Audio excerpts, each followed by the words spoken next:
Alors, corrigé de l'exercice numéro 35, page 234.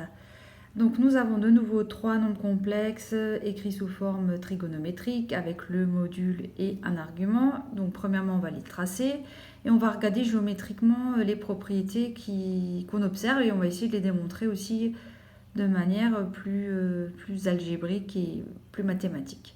Donc, premier point, le point A, il a un module qui est égal à 2. Un argument pi sur 3. Bon, qu'est-ce qu'on remarque tout de suite? On remarque que les trois points, qu'est-ce qu'ils ont en commun? Ils ont bien sûr tous le même module. S'ils ont le même module, ça veut dire que la distance à l'origine est la même. Ça veut donc dire que la longueur OA est égale à la longueur OB et à la longueur OC. Donc les trois points, ils sont forcément sur un même cercle. Un cercle de centre haut et de rayon, le rayon c'est justement la longueur commune, c'est 2. Donc ils sont sur un même cercle. Alors j'ai fait la figure, la voici. Donc on va vérifier ça. Le point A, pi sur 3, on sait que c'est 60 degrés. J'ai pris le rapporteur, j'ai mesuré 60 degrés. Et j'ai bien sûr mesuré 2 unités et j'ai formé mon point A. Le point B, pareil, moins 2 pi sur 3. Moins 2 pi sur 3, c'est moins 120 degrés, puisque 2 fois 60, ça fait 120. Et on va donc dans l'autre sens. Donc ici, j'ai 120 degrés, donc le double, mais dans ce sens-là, moins 120. Alors, qu'est-ce qu'on remarque déjà? On remarque que les deux points A et B, ils sont forcément alignés avec le point O.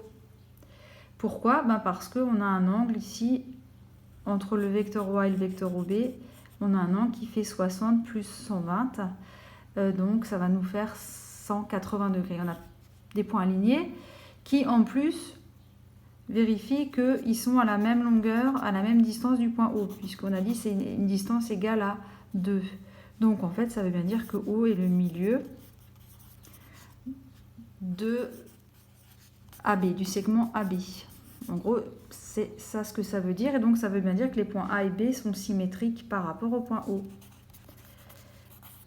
puisqu'ils sont alignés et que la longueur est la même par rapport à O, symétrique par rapport à l'origine O.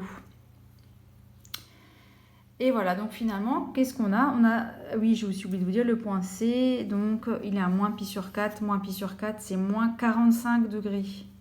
Moins 45 degrés. Donc, on va compter 45 degrés. On trace notre petite diagonale ici. La diagonale, c'est la moitié de 90 degrés. On a bien 45 degrés. Et on va mesurer de nouveau aussi 2 unités.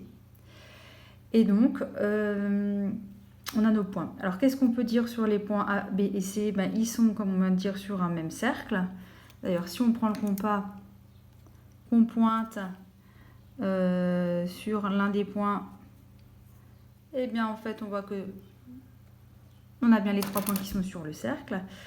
Et on nous demande maintenant la nature du triangle ABC. ABC, alors, il a l'air, si on relie les points, je vous laisse le faire à la règle quand vous avez fait votre dessin, il a l'air d'être rectangle en C. Et oui, effectivement, il est rectangle en C. Alors, il est rectangle en C. Alors, là, on n'a pas vraiment de données d'angle. Donc, on va utiliser une autre propriété. Une autre propriété que vous avez vue il y a très longtemps, qui dit que si on a un cercle, un diamètre du cercle, ici, notre diamètre, un des diamètres, ça va être le segment AB. Et si on a un autre point aussi, quel que soit l'autre point qui est sur le cercle de diamètre AB, eh bien, on aura un triangle qui est rectangle. Et cette propriété, elle est vraie pour tous les points de ce cercle. Un diamètre étant fixé, un point étant donné sur ce cercle, on a toujours un triangle rectangle, même si le point il est vers là. Donc notre triangle, finalement, il est rectangle. Voilà. Voilà. Nous allons passer aux exercices suivants.